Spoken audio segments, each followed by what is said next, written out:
sitting there. It's dark out. The sun hasn't come up yet. They're just waiting for the sunrise, and then hopefully, some movement once the sun starts to come up. And they're just they're watching the sunrise from deep in the woods, and they're hearing this bird, and they're seeing this happen, and they're seeing that bird over there, and they're really in touch and in tune with what's happening around them, and they get to experience things that a lot of people never will because, let's say hiking, for example. You're always on the move. You're moving, moving, moving. Whereas when you're hunting, you're still, you're calm, you're out there really experiencing nature around you. And I know that's a huge element to so many people's reasoning for getting out in the woods with a bow or with a rifle. That is one of the reasons why, like you said, I also was not able to fill a tag this year. Was just not lucky in the spots that I went. And I think but I spent all these hours in the woods. It was cool. I'm good. I mean, yeah, it would be great to have a freezer full of meat, but it's like, I'm good. I had some great times in the woods, and I was out there for so many sunrises and sunsets, and and not a wasted time by any stretch of the imagination. And I think people may not kind of understand that thought process involved with hunting. Yeah. I love what you just said, James, on so many levels, and about the observation part of it and being able to have a presence and a mindfulness and just kind of watch things unfold. Because that's one of the things that I really like doing. And like I've gotten into this mode where in the mornings, just going through this kind of mental process of counting different bird songs, for instance, and when they occur, Mm-hmm. and just learning about nature, learning about how to identify plants and what that means and what to look for. It's endless. It's great. And there's so much to learn along the way that it makes it that much funner when you're out there in the woods. For sure. Now, Mhm. going back with what you mentioned earlier in the episode, hunting as a pastime, as a connection to our forefathers, the lifestyles, the skills, the self-reliance that I've talked about a bunch. Talk about this idea of hunting allowing people to sort of connect with generations of the past, and why do you think that's kind of an important thing in today's society? Yeah, well, I think that with the way that society is changing our lifestyles, so many people are going to, they're going to be living in a situation where they can't connect to the outdoors every day, right? They might want to, they might be thinking about it, but most of the population in the world is living in maybe suburban or urban areas. And in fact, by the year 2100, it's projected that 80% of the people on this earth, maybe there's 10 billion people, 8 billion people are probably going to live in big urban conglomerated areas at that point. And so there's a lot of benefits to that from a sustainable development standpoint in terms of infrastructure and in terms of economic opportunity. But what's to be lost, and so humans along our way as humans over the last 250,000 years, but we've been on this path as hominids for 2.5 million years, and this has always been a part of us. Like you mentioned it, you said that we're kind of wired to do it, and it's how we evolved and having those connections with food. And so to be able to maintain some kind of connection with our past with that, I think is really, really important. So being able to have, and the other thing I'll say is that, along with just kind of like our identity and being able to relate to the past and the traditions is like the access to knowledge, right? So being able to access knowledge from the past. Like my father is a repository of information when it comes to the outdoors. He's 76. He spent his whole life in the woods. He has so much information to share. And so just from a practical standpoint, if you're interested in the outdoors, even if you don't hunt, these older folks that have spent their entire life in the woods, cutting firewood, fishing, camping, whatever, not just hunting, they're going to have a lot of information that's going to be helpful for you. You don't have to learn everything. Like they can shorten your learning curve. And so that generational thing is really important. And then, again, it's looking forward to and just making sure that we're kind of in this position where we're a link. I'm a link from the generations of the past who taught me how to relate to the outdoors, and to people that are coming into it that want to experience it but don't know how to get started.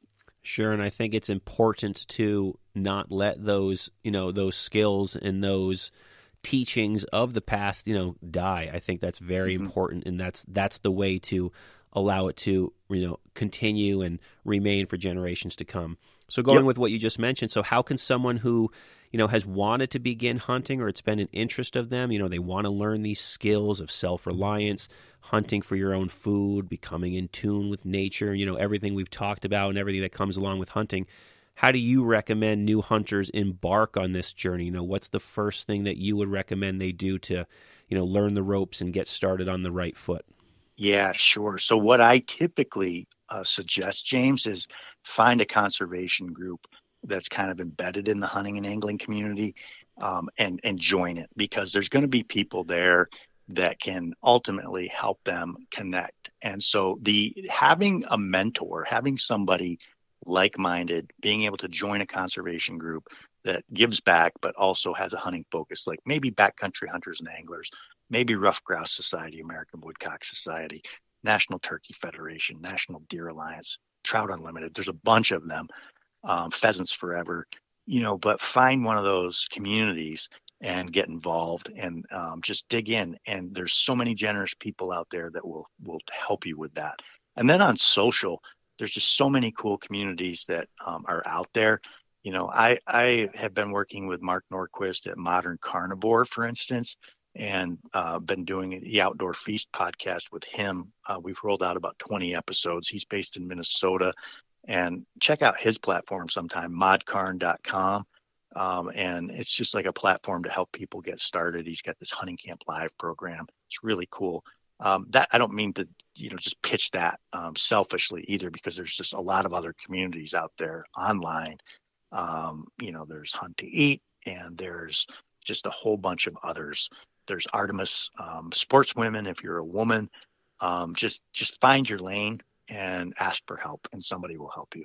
That's great. And that goes with any activity you want to get involved with, Mm-hmm. outdoors or other in life. Find someone who can help show you the ropes, because they're out there and they will be happy to take you under their wing. I think that's part of what makes us a civilized society. But Mm-hmm. in closing, so what's your biggest takeaway that you'd want listeners to gain, to have gained about the hunting community and conservation, and, all the misconceptions that we cleared up today? What's your biggest takeaway you hope people leave this podcast with?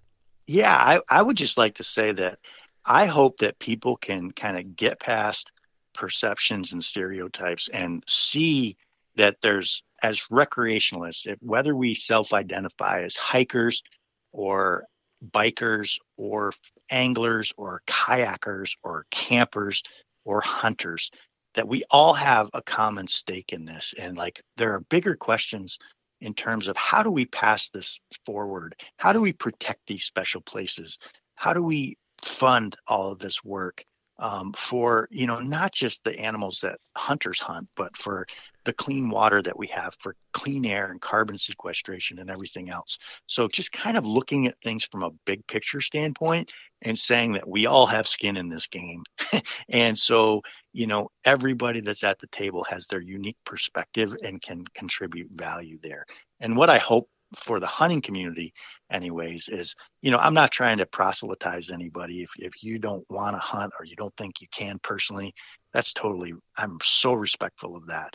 But thanks for, listening to our perspective, and hopefully, we can share perspectives and conversation that might just broaden your perspectives about who and why people hunt, who's hunting, why we're hunting, and what that contribution is in terms of giving back to the environment and to the land.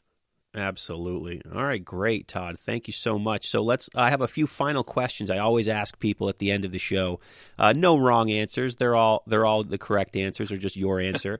My first one is, what do you keep in your backpack that's unique to you? And since this is my first and only hunting episode, talk to me about what's in your backpack that's hunting specific. Let's instead of normally talking about backpacking or hiking, what's in your hunting pack? Okay, so what's in my hunting pack? I have a couple of hunting packs. Perfect. And so I have a day pack for if I'm just going to be poking around North Creek. with my dad for 4 or 5 hours on Saturday. I have a light day pack, and that's basically got a lot of the things that hikers will have in terms of redundant navigation. Like Mm-hmm. I'll have a GPS, and I'll have a compass, and I'll have two forms of fire starters, for instance. But like from a hunting standpoint, you have a few more things, right? So you probably have a knife that you're going to be able to break down the animal with if you are successful. You have your hunting license in there.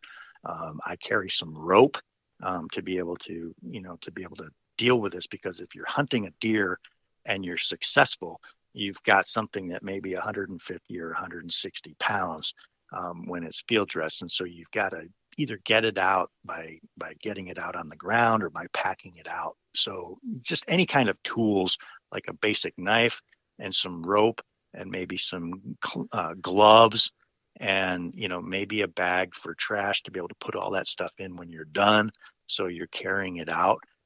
Those are the kinds of things that I would carry in my day pack. And then I have like a bigger frame pack for like when I'm backcountry hunting by myself in the big woods. I'll also throw in what's like basically like a pulley system, a gambrel kind of, I don't know, you know what I'm talking about, Yep. like a Yep. rope Yep. pulley system. Mm-hmm. So if I shoot a deer and it's 4 o'clock in the afternoon, it's going to be dark, but I'm 2 hours from the truck. I'll actually hang the deer. I'll put that pulley system up, hang the deer in the woods, and go back and get it the next day and be able to get it out of the woods. So you just need, you need some equipment there, like a knife and some rope that will help you deal with the harvest if you're successful with that. So what's unique to my pack? Oh boy, that's a good question. I probably carry spruce gum in my pack, and I think I'm supposed to like it, but I've been trying to chew it my whole life, and I still don't Sure. like it very much. No one actually likes it. Yeah, but I think it's cool, So it's Right. like Yeah. I think like, wow, now people will think I'm cool if I carry spruce gum, but it stays in the pack, and I just don't chew it. Sure. All right. So you're from the Adirondacks. So what makes the ADK a unique place in your mind? I think what makes the ADK unique, James, is it's the whole juxtaposition, the fact that it's one of the wildest places in the eastern United States, and yet it's only 4 hours from New York City and Boston and Hartford and all other places. Like there's just this really cool juxtaposition with that you have this big wild place, but that you also have it so close to so many people that can learn from it and experience it. That's pretty cool. And I think ecologically we're also at this kind of what's called an ecotone, in the sense that we're right on the cusp of the boreal forest, and anybody that hikes, like one of my favorite birds is Bicknell thrushes. And so, you get up into the high peaks above 3,000 feet in the spruce, and, that's where Bicknell thrushes breed in the summertime. And then they go to like Hispaniola in the winter. So I just think that there's this wild aspect to it. And I've never seen anything else like it in the East. It's very much like going out West, and it's right here in our backyard. And I grew up here, and I moved away. I went to college, to forestry school. I lived in Pennsylvania for 10 years. My wife and I moved back, and this is where we want to raise our daughter. We love it here. That's great. That's great. I have a similar story as well. Grew up here, moved away, moved back, and suddenly found what this place really was. So my final question, I normally ask people, why do you hike? But Todd Waldron, why do you hunt? I hunt because it's the most honest way I can relate to nature. It's and myself, and that's the simplest way I can say it. It's a way that I can relate to nature. It's a way that it seems natural to me. I've always done it. There's so many reasons that we've talked about that justify it in my mind in terms of what it contributes to my lifestyle and what my values are, and putting food on the table. But when it all comes down to it, it's just because it's part of my life, and that's what I do. I love it. I love it. Now, where can people find you online? People can find me online, James. I'm on Instagram at waldron.todd, or at waldron todd, I think, and Facebook, Todd Waldron. My podcast, I have a podcast called Outdoor Feast at modcarn.com. And of course, prior to that, I had the East to West Hunting podcast. That's still out there. One of the most recent